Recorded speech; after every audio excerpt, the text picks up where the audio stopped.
Perfection was their goal. They got a war instead. The Archons were not artists. They were not poets or romantics. They were curators of control, emperors of illusion, builders of a galaxy where obedience masqueraded as elegance. They saw beauty not as expression, but as a lever, a means to soften resistance, to tame rebellion, to pacify entire species without ever firing a shot. For millennia, they searched for the ideal form, the perfect face, the perfect body, the perfect voice. They dissected extinct races, mapped the curvature of attraction, harvested pheromones from lovesick emperors, and reduced passion to percentages. But still, their results lacked something. The spark. The unquantifiable defiance that ignited awe.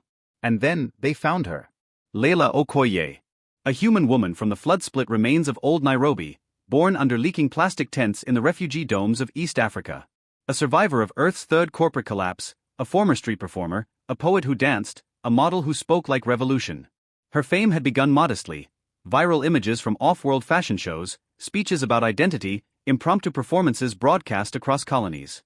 Her presence didn't beg to be seen. It demanded it. Her skin carried the sun. Her eyes held storms. And when she smiled, it wasn't warmth, it was warning. The Archons were mesmerized.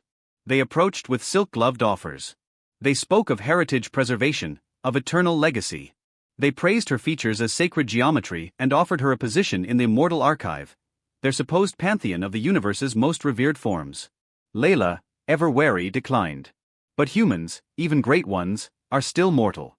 And one night, after a performance in the floating theaters of Cygnus Prime, Layla vanished. When she woke, she was no longer on any charted world. No windows. No sun. Just humming walls, sterile light, and silence that whispered of power. The Archons had taken her. They began their work immediately. Her DNA was sequenced. Her face was scanned across spectrums unknown to most civilizations. Her gait, her expressions, her laughter, all captured and encoded. They dissected her without blades, tore her apart in the language of data. And then, they built her again. L001. L002. L003. Each clone was a sculpture with skin. Identical, in appearance. But hollow.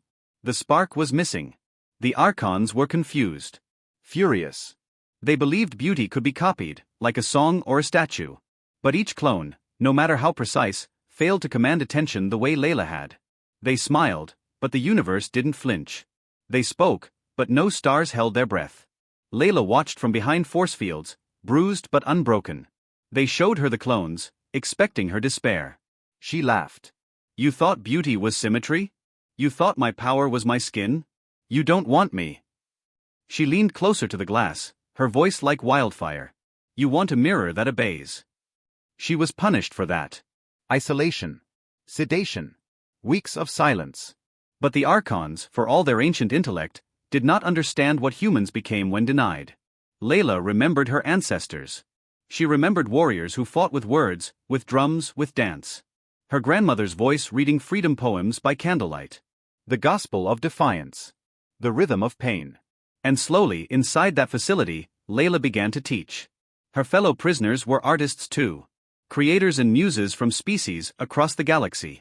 Singers with no tongues. Painters with no arms. Sculptors denied clay. Beings whose greatness had threatened the Archons' monopoly on control. In whispers, in coded songs, Layla taught them to remember themselves. The clones watched too. At first curious. Then entranced. Some began resisting their programming. Slight hesitations. A furrowed brow. A twitch before a command. And then, the spark. L008 was the first. She refused to kneel. When the Archons tried to wipe her mind, the system glitched. It wasn't a virus.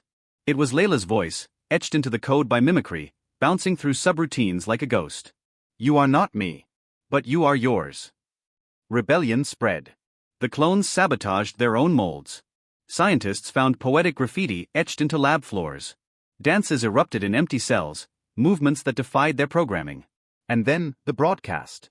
Layla stood center stage in the main auditorium, wearing the ceremonial robes they'd once designed for her clone debut. Cameras rolled, the Archons oblivious, believing they were about to reveal their perfect weapon. Instead, Layla looked into the galaxy's eyes and said, I am not your puppet. I am not your mold. I am the storm you tried to put in a bottle. And now, I'm breaking the glass. The clones stood beside her. The artists raised their voices. Music erupted. Lights shattered. Across thousands of monitors, billions witnessed the uprising. The Archons tried to shut it down. They failed. By the time they realized their mistake, Layla and her allies had escaped. The facility, once a vault of stolen beauty, was burning. And that was just the beginning. Word spread fast. Worlds once loyal to the Archons began to question. To doubt. Protests lit up city centers. Artists painted murals of Layla on embassy walls. The clones, now calling themselves the Daughters of Flame, became icons. Layla refused to hide. She toured instead. Not as a model, but as a liberator. They tried to clone beauty. But beauty without soul is nothing. And you cannot clone soul. You cannot replicate rage born from centuries of silence. The Archons tried to spin the story. They called it a virus. A mistake. An experiment gone wrong. But no one believed them anymore. Because Layla had shown the galaxies something even more dangerous than perfection. She showed them truth. And truth, once awakened, does not go quietly.